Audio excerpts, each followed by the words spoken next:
But let's see what else we have here, guys. I think that we've got through a lot of our stuff here, actually. I'm going to be honest with you. But here's another thing. Here's another thing I have for you guys. So, lately, I have been able to play a lot of hardcore Tarkov, and I did want to talk to you guys about it. We have more episodes coming out.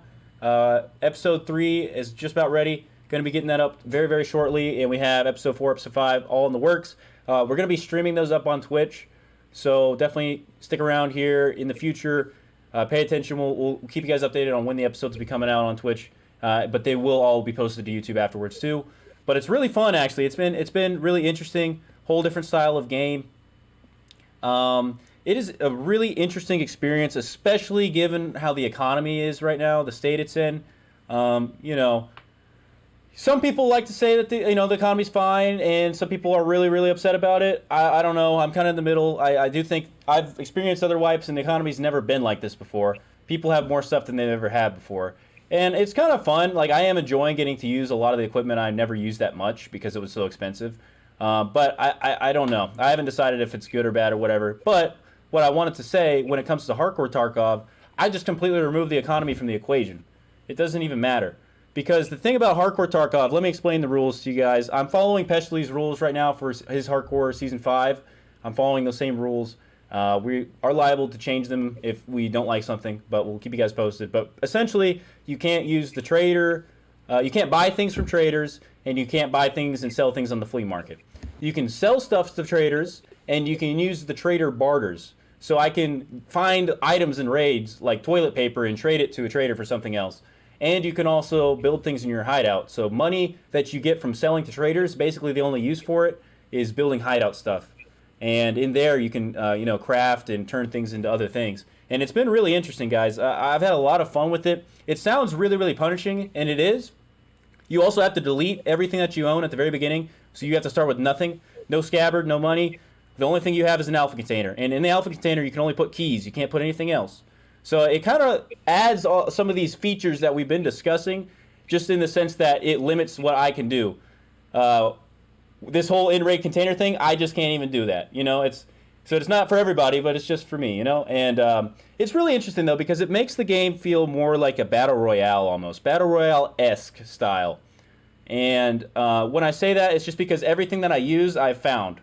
Obviously I'm not going in naked every raid because it's really, really hard to do that. You're also tagged and cursed, so scavs just haul ass for you. So it's really good to bring weapons in, so scavs don't just run for you and shoot you through bushes and stuff. But it's been interesting. I'm obviously working on getting hideout stuff, getting Kappa, things like that. It's definitely the most difficult playthrough I've done of Tarkov, but it's also feels like probably the most rewarding playthrough I've ever played. Almost anything I find, it has some sort of value to me because in regular Tarkov, it's like I'm going for the Tetrises, I'm going for the graphics cards, I'm selling them, and then I'm turning it back into other gear, which is, it is what it is. I'm fine with that. But in hardcore Tarkov, it's those items almost don't even have value to me. I'd rather have the food and the bullets and the just random barter items that I like bleach. I can trade 2 bleach for a helmet. I can trade a hard drive for a backpack. Bags are invaluable, bro. Bags are so good. And then I have a standard size stash, and it's just like, you really have to have a high level of game knowledge that I don't have yet. So I sit there and I just Google what a lot of the items do on the wiki because I don't know what I can get rid of, what I can hold on to, and stuff's so hard to come by. You want to make good decisions. So it's going to be really interesting to see how it goes going through the rest of the season and pushing forward into the future seasons. But I also did want to say, in addition to that, I think it'd be really, really fun to see squad play with this, with hardcore. As Peshley rules like to say, you can only play with other hardcore players. So that is part of the thing, and I think it would be really cool in this channel if we could get some in the future, but I just wanted to get you guys a thought on the whole hardcore experience and what you think it would be like in a squad environment, because I'll tell you, playing solo in hardcore, the part that is really tough is whenever I kill something or whatever, I can't cover myself at all. I'm liable to die. Like it happens. I'll just be in the middle of looting a kill that I got and I'm dead, and then I lose everything. But yeah. So what do you guys think? Sounds pretty much like a scav simulator. You get to see how they would live out here in the wastes. Mm-hmm. No access to the internet to go use the flea market or anything.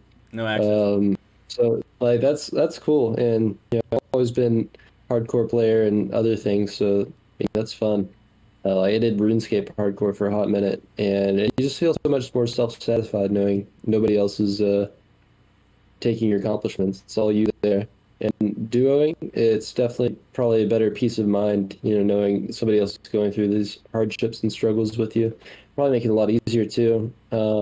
If you don't get shot in the back by your teammate for good loot, seems like it'll be a lot more valuable to you now. Not that I would ever do anything Now, like that. I guess to respond to what you said, I'll let Cito go in just a minute, but it also it makes you play way more tactically. I'll say too, like I'm not sprinting around like, all right, I'm running for kill immediately. Like eventually, I hope to get there, but like I'm trying to listen, and especially solo, I'm being real careful, man. And it just adds this. I feel like my life has value because it really messes you up if you die and lose stuff. It sucks. And yeah, so Cito, what do you think?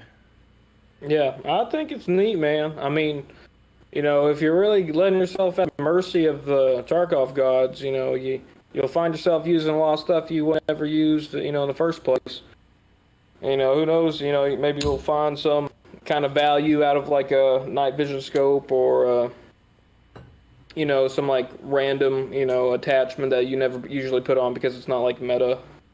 I'll let you heard it here first, chat. There's gonna be a whole episode of one of these episodes in the Hardcore series. I'm literally using a night scope for a lot of it. It's great. Like I'd never really even use that thing, but it's really valuable to me in Hardcore. I'll tell you that. But what's going to be interesting, like you said, it is Scav Simulator Sequel at the beginning. But I'm pushing level 10 and stuff. Like imagine once I get down the road, I've got some tasks completed. I've got cases and stuff. Like I think you could reach Chad level in Hardcore. I really do, because you can just stock up on good equipment. Now, obviously, if you go on a losing streak, it's going to cost you way more because it's really hard to come back from losing. Like, you just go buy stuff in regular Tarkov. But if you lose all if you start losing your equipment, that's tough. But you can build up really good equipment. You can build up your hideout too. So I think you can get a Bitcoin farm and stuff like that. And you can just, instead of selling the Bitcoins, you just trade them for guns and stuff like that instead. And then get like really high level guns. There's stuff you can do. Yeah, I think that'd be what I'm really looking forward to seeing is like how it is at the end of the game, kind of when you're like, I actually have equipment and like going out and doing some real shit. Also, I have no clue how I would do it, but the test drive task sounds horrifying to me in Hardcore. To kill 3 players with a silenced M1A with a Reaper on it. Oh my god, yeah. Because if you lose it, you get one. You get one from a task, so you'd have that one. I don't know what you would do if, like, I don't know how you just get a Reaper in Hardcore. Like, that's the problem. I don't know what you do to get that. Maybe there's a barter for it. You can run Kiba runs. Kiba runs. Kiba could be the way. Yeah. Kiba could be the way. There's a barter for a Kiba key, too. Really? There is, but you could probably just find one in Jackets faster, honestly. Truly, yeah. There's an AK that spawns in Kiba. It's got a Reaper on it. That could be like if I ever end up there one day, I'm gonna have to answer this question. I don't know the answer. I'd just be really careful with my first thermal, and if I lose it, it'd be the question. I have no clue. Is there a barter for a thermal though too? I know there's one for like a Fleur, I think, but I don't know for a Reaper. I don't know if there's one for a Reaper or not. I'm going to take 5 seconds of your day to say we have streams on Twitch and YouTube. We have a Discord, link is in the description below. And please drop a like and subscribe. Thanks, guys.